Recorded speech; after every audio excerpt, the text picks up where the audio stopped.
नमस्कार जय जगन्नाथ। आज अध्याय को आपण मानक स्वागत। ओम नमो भगवते वासुदेवाय। अष्टम अध्याय रोहित वंशरे सगर षष्ठी सहस्र जाकुमर कपिल शापे हेले दग्ध। अष्टम अध्याय संवाद। श्री शुक उवाच रोहित सुत जे हरित चंपताहार तहु जातो ग्राम बसाई निज नामे रहिला चंपापुरी ग्रामे सुदेवतार सुत होए विजय ताहार तनये भरुक ताहार संतति ब्रुक ताहार पुत्र हन्ति बाहुक ताहार नंदन ता कथा शुण हे राजन शत्रु पीड़ित वृद्ध पणे भये पशिला घोर बने पत्नी सहिते पलाइला और बंक आश्रमे रहिला नमिला मुनि को चरणे वृद्ध शरीरे घोर बने स्वभावे छाड़िला जीवन मुनिता देखी दुख मन तारो कामिनी शोक मने पसंते जाई हुतासने मुनि जानिले तारो भाव उदरे 5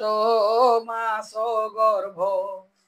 बोइले अनले नपस होइब ए राजार वंश मुनि बचने से अबला अनल कुंडे न पशिला शुण राजन मन देई ता गर्भ कथा तोते कही से गर्भ संचरण काले सपत्नी 5-7 मेले गरल देले अन्न संगे विष न लागे तारो अंगे गर्भ रखिले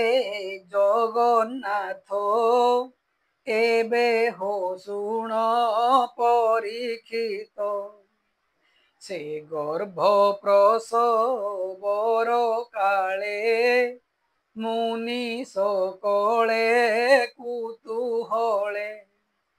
बोलंती गरल संगते जन्म लभिला ए जुकते गरल संगे जन्म जेणु सगर नाम हेउ तेणु एमंते मुनिंक सन्मते सगर राजा दीना केते दिन को दिन अति तेजा होइला चक्रवर्ती राजा तारो तनु जे बाहु बले सागर कले मोहितले पिता शत्रु को युद्धे जिणी स्वगृहे बंदी कले आणी जेते ताहार रिपुग्राम शुण हो ताहांकर नाम जबन ताल जंघ शोक हई हय बर्बर जेतेक गुरुंक वाक्य न मानिला शुण जाहाकू जाहा कला मुंडित केश कार करी काहाकू कला श्मश्रुधारी काहार कला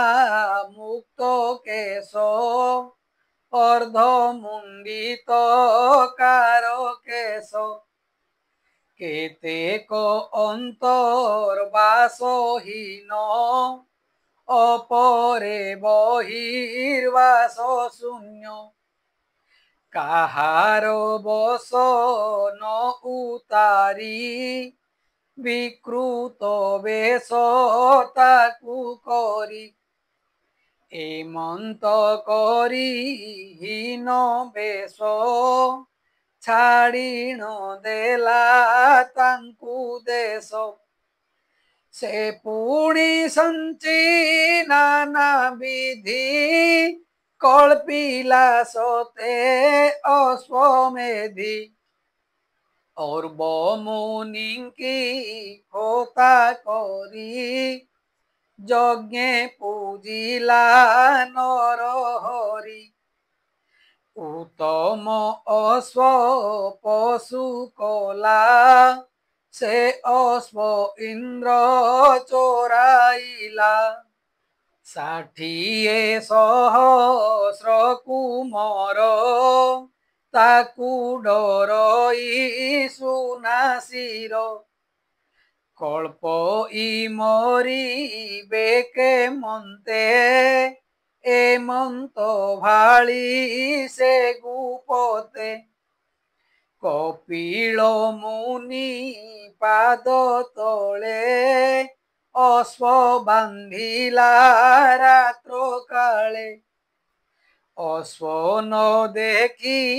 यज्ञ द्वारे सकले पशिले विवरे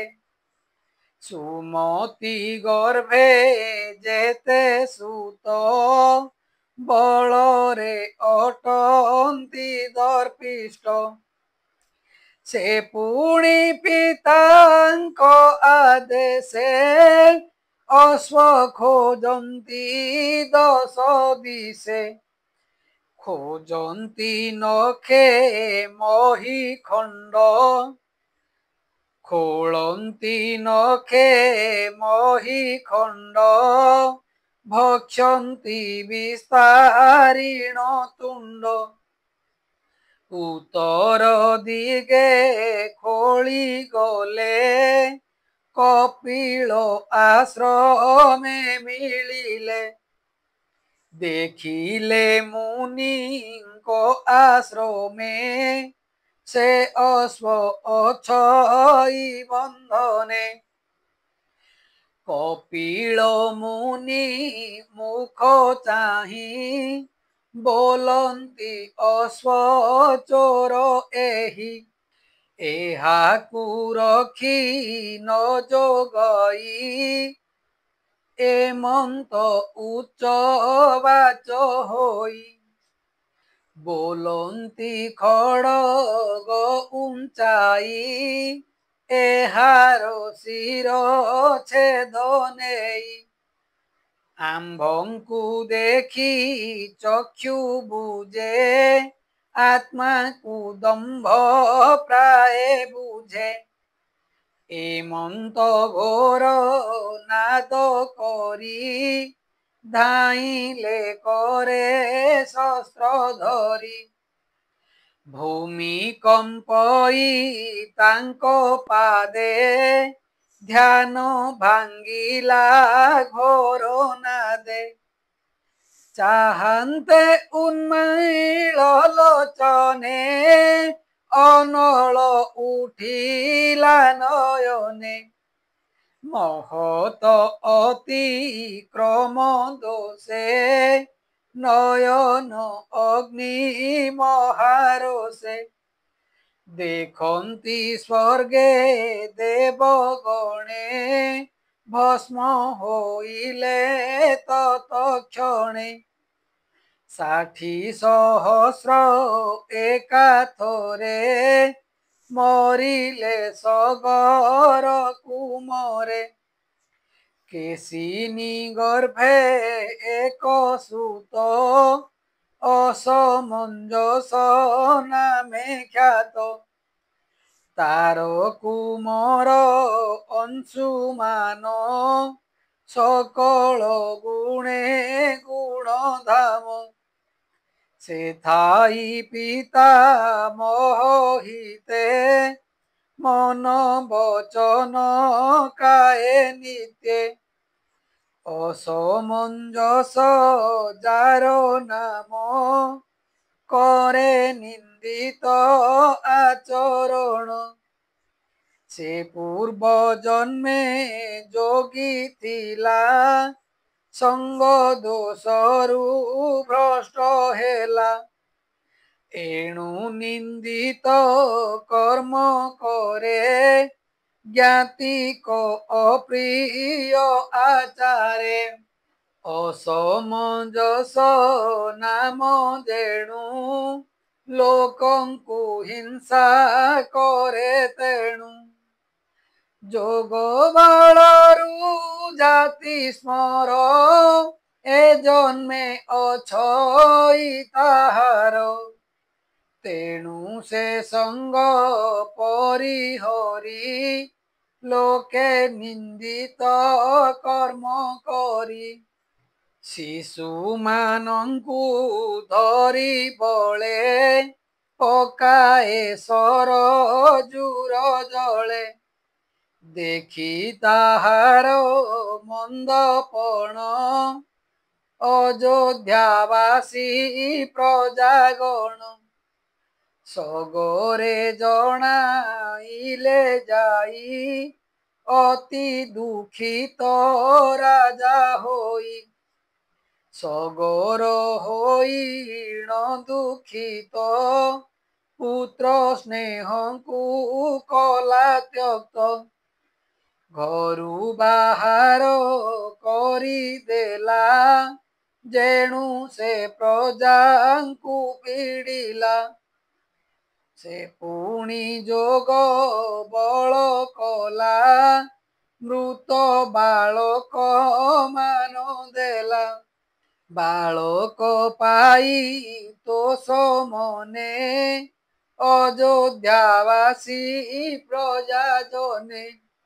ବିସ୍ମିତ ହୋଇଲେ সকলে ଅসমଞ୍ଜସ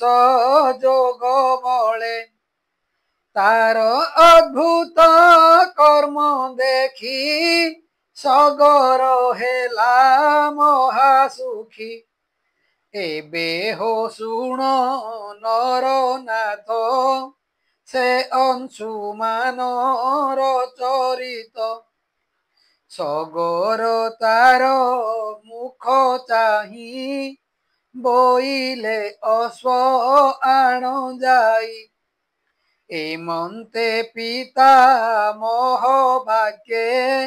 ସେ ଅଂଶୁମାନ ଗଲା ଏକେ ପୈତୃବ୍ୟ ଖାତ ପଥେ ଗଲା ପାତାଳେ ଅଶ୍ଵଙ୍କୁ ଦେଖିଲା ଦେଖିଲା କପିଳ ସମ୍ମୁଖେ ବାନ୍ଧିଲା ଅଶ୍ଵ ଅଛି ସୁଖେ କପିଳ ପାଦ ତଳେ ପଡ଼ି ସେ ଅଂଶୁମାନ କର ଯୋଡ଼ି ଅନେକ ସ୍ତୁତି ବାକ୍ୟ କଲା ଚରଣ କମଳେ ପଡ଼ିଲା ବୋଲଇ ଶିରେ କର ଦେଇ ଭୋନାଥ କର ମତେ ତ୍ରାହି ଶକ୍ର ବିରଞ୍ଚି ମହାଦେବ से काहू जानिबे तो भाव तू ज्ञान घन मोहनासु संसार स्वते जे प्रकाशु सनक आदि मुनि जेते विशेषे भावन्ति से तोते तो रूप जीव मोक्ष अर्थे मु तोते जानिबि के मन्ते तो माया जीव ज्ञान हरे संसारे जन्म मृत्यु करे जीव को ज्ञान देवा अर्थे तोहर जन्म ए जगते अविद्या कर्म पथे जोड़े तो माया गहन निबिड़े जीवन बंधन विश्वासे द्वारा तो नय गृहवासे एणु तो चरण कमले ताचित न रहे निश्चले आजटी निस्तरिली मुहि भोनाथ तो चरण चाहि श्रीशुक उवाच एमन्ते तार स्तुति शुणी प्रसन्न चिते महामुनि अंशुमानर मुख चाहि बोलन्ति अनुग्रह बहि श्री भगवान उवाच हे पुत्र अश्व घेनी जाओ पिता मोहर पासे दियो से अश्व यज्ञ शेष करी मोह संसारु जीव तरी ए जे तोहर पितृकूले भस्म होइले कोपानले एहांक मोक्ष गंगा जले अन्यथा नाही ए सयले एमन्ते कपिल बचने से अंशुमान तो समने तक्षणे अश्व को आनिले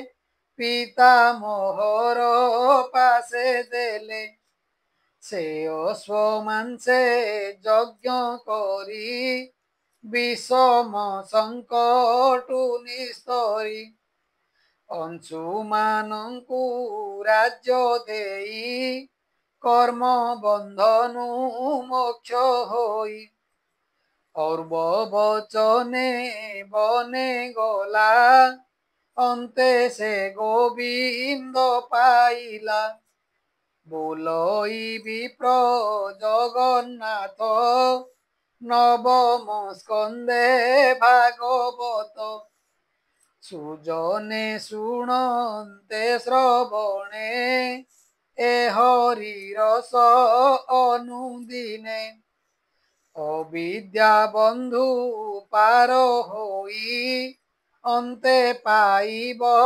भावग्राही